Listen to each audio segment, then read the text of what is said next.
Hello दोस्तों, कहानी की इस नई सीरीज में आप सभी का स्वागत है।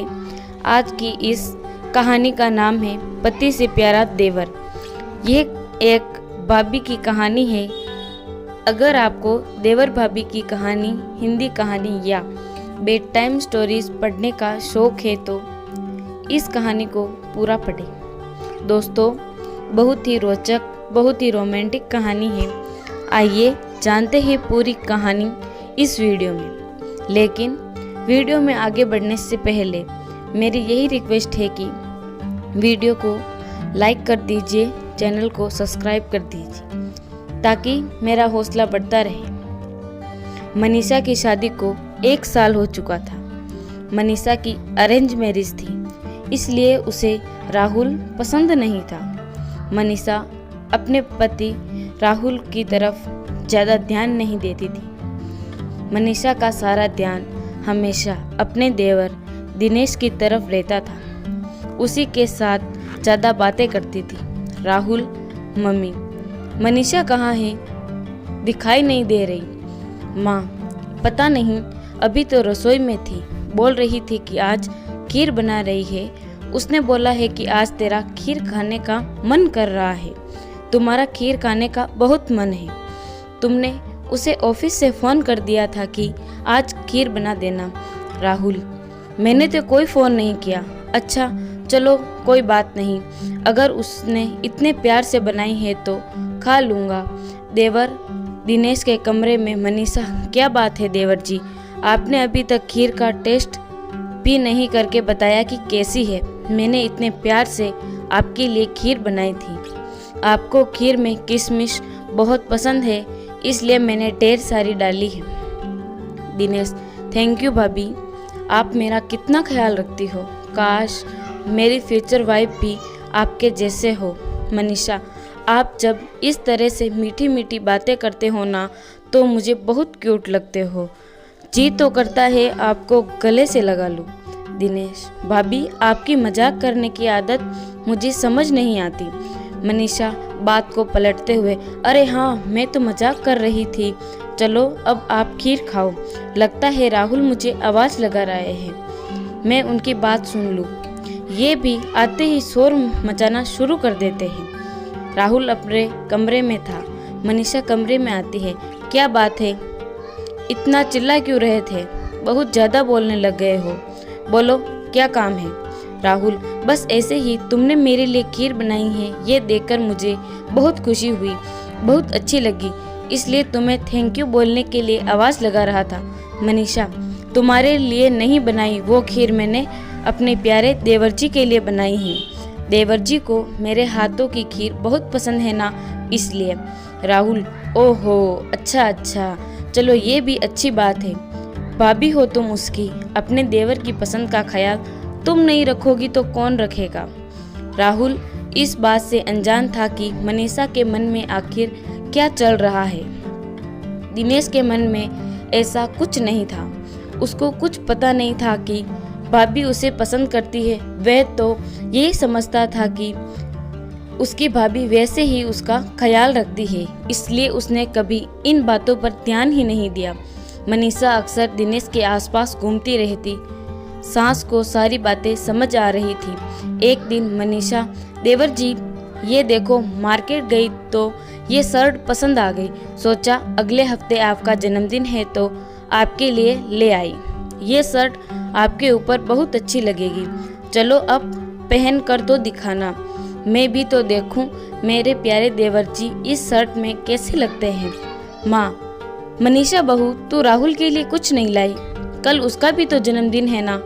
मनीषा अपनी सास की बातों को सुनकर घबरा जाती है, क्योंकि सचमुच वो राहुल का जन्मदिन भूल चुकी थी। उसे कुछ याद नहीं था। उसे तो सिर्फ दिनेश के जन्मदिन का इंतज़ार था। वो बात को पलटने लगती है। मनीषा, हाँ मम्मी जी, मैंने एक शर्ट पसंद की है। शाम को राहुल को अपने साथ ले जाऊंगी तो वो भी एक बार पसंद कर लेंगे। वो साथ आएंगे तो अच्छा रहेगा। तभी सोच रही थी हाथों हाथ खरीद लूँगी। दिनेश, थैंक यू भाभी, ये शर्ट मुझे बहुत पसंद आई है। मेरे जन्मदिन का सबसे पहला गिफ्ट आपने ही दिया। मैं बहुत खुश हूँ। माँ, मन में। मुझे सब पता है बहू, तेरे मन में क्या चल रहा है। मुझे अब इसका हल जल्द ही ढूंढना होगा। दिन बे दिन मनीषा का दिनेश से नज़दीकता बढ़ता ही जा रहा था। अगले दिन राहुल का जन्मदिन था। मनीषा तबीयत खराब का बहाना करके कमरे में लेटी रही। राहुल के कुछ दोस्त उसे जन्मदिन की बधाई देने आए तो उन्होंने केक वगैरह कटवाया, पर उनके सामने भी कमरे से बाहर नहीं आ रही थी। उसे उसके पति से इतना प्यार नहीं था। राहुल, मनीषा, मेरे फ्रेंड्स जन्मदिन की बधाई देने के लिए आए हैं। उनके लिए चाय, स्नैक्स वगैरह या कुछ एडजस्टमेंट अगर तुम कर देती तो। वो लोग बहुत दूर से बैठे हुए हैं। मम्मी रसोई में अकेले इतना नहीं संभाल पाएगी। मनीषा, मेरे सिर में बहुत दर्द है और तुम्हें अपना जन्मदिन मनाने की पड़ी है। तुम कैसे हो? तुम्हें मेरी तबीयत का बिल्कुल भी ख्याल नहीं। राहुल, ओहो सॉरी मनीषा, मेरा वो मतलब नहीं था। कोई बात नहीं, तुम आराम करो, मैं नाश्ता बाजार से ऑर्डर कर दूंगा। तभी दिनेश कमरे में आ जाता है। दिनेश, भाभी, मेरे कुछ फ्रेंड्स भैया को जन्मदिन की बधाई देने के लिए आए हैं। मैंने उन्हें कहा था कि आपके हाथों के ब्रेड पकोड़े बहुत टेस्टी होते हैं। चलो कोई बात नहीं, अगर आपकी तबीयत खराब है तो मैं बाहर से कुछ ऑर्डर कर लेता हूँ। मनीषा, बाहर से क्यों ऑर्डर करना देवर जी, मैं गरम गरम ब्रेड पकोड़े भी बना देती हूँ।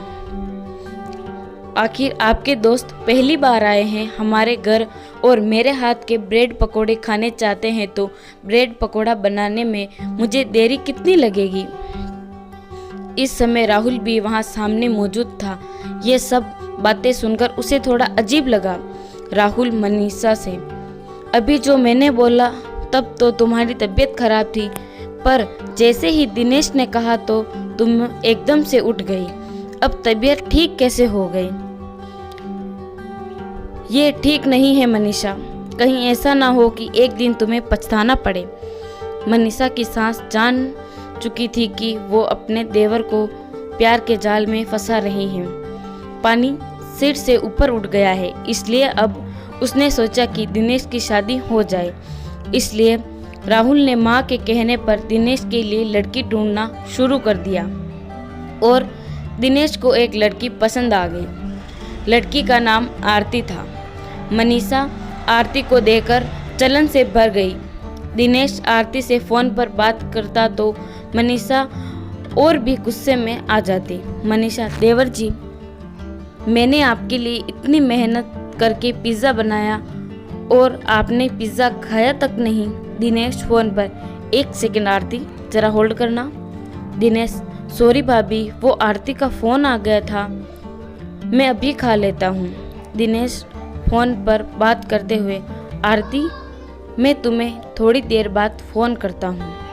मनीषा, अरे ये लो मेरे हाथ से खाओ, ये लो। दिनेश, रुको, अरे मुझे उठने तो दो। मनीषा जानबूझकर रोमांटिक होकर दिनेश से चिपकने लगती है।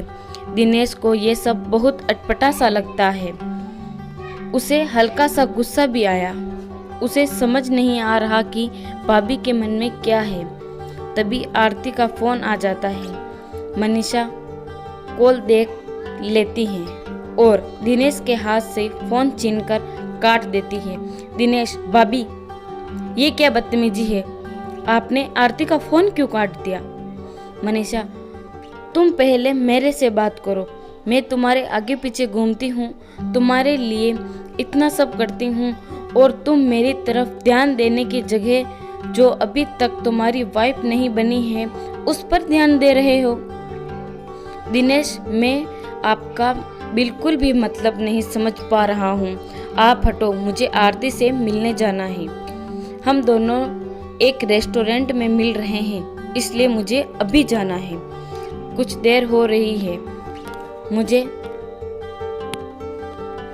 कुछ दिनों में दिनेश और आरती की शादी हो जाती है।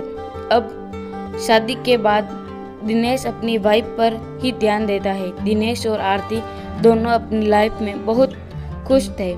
ये देखकर मनीषा मन ही मन आरती से नफरत करने लगी। आरती और दिनेश मूवी देखने जाने वाले थे। मनीषा ये बात जानती थी आरती तो यह सोचती थी कि मनीषा उसकी बड़ी चेटानी है, इसलिए वो उसी तरह से उससे अच्छा व्यवहार करती थी। आरती भाभी, आप भी हमारे साथ मूवी देखने चलो ना भैया, आज हम चारों एक साथ मूवी देखने चलते हैं। मनीषा, ठीक है, मैं जल्दी से तैयार हो जाती हूँ। राहुल, मनीषा, अब मेरा मूवी देखने का बिल्कुल भी मन नहीं है। दिनेश और आरती को अकेले जाने देते हैं ना, हम फिर किसी दिन चलेंगे। तभी माँ कहती है, राहुल ठीक कह रहा है बहू, उन दोनों को जाने दो, तुम कल चले जाना। मनीषा, नहीं, मुझे आज ही जाना है। अब वो दोनों इतने प्यार से कह रहे हैं तो उन्हें मना कैसे कर दूं? दिनेश बोलता है, आरती मेरा बिल्कुल भी मन नहीं है, मेरे सर में बहुत दर्द हो रहा है। अगर तुम बुरा ना मानो तो हम मूवी का प्लान किसी दिन बना ले। तुम्हारे आज भैया भाभी को जाने दो। आरती, अरे तुम्हारे सिर में दर्द है, तुमने मुझे पहले क्यों नहीं बताया?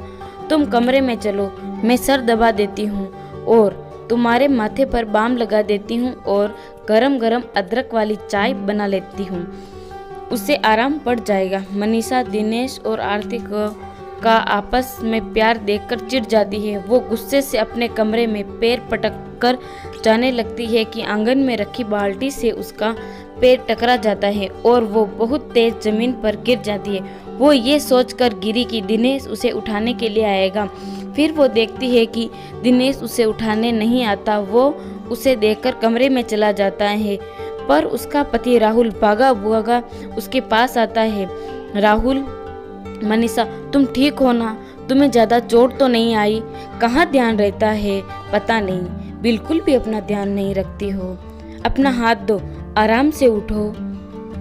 मनीषा की आंखों में आंसू आ जाते हैं। वो जिस पवित्र रिश्ते को आज तक समझ नहीं पाई, उसका मतलब आज उसे साफ साफ समझ आ रहा था। वो जान गई कि उसकी असली खुशी उसके पति के साथ ही है। उस दिन से मनीषा ने अपना व्यवहार ठीक कर लिया और राहुल के साथ अपने रिश्ते को मजबूत बनाने की कोशिश करने लगी। आज की ये खास मज़ेदार कहानी आपको कैसी लगी? नीचे कमेंट में ज़रूर बताएं। सब्सक्राइब करना ना भूलिए। धन्यवाद।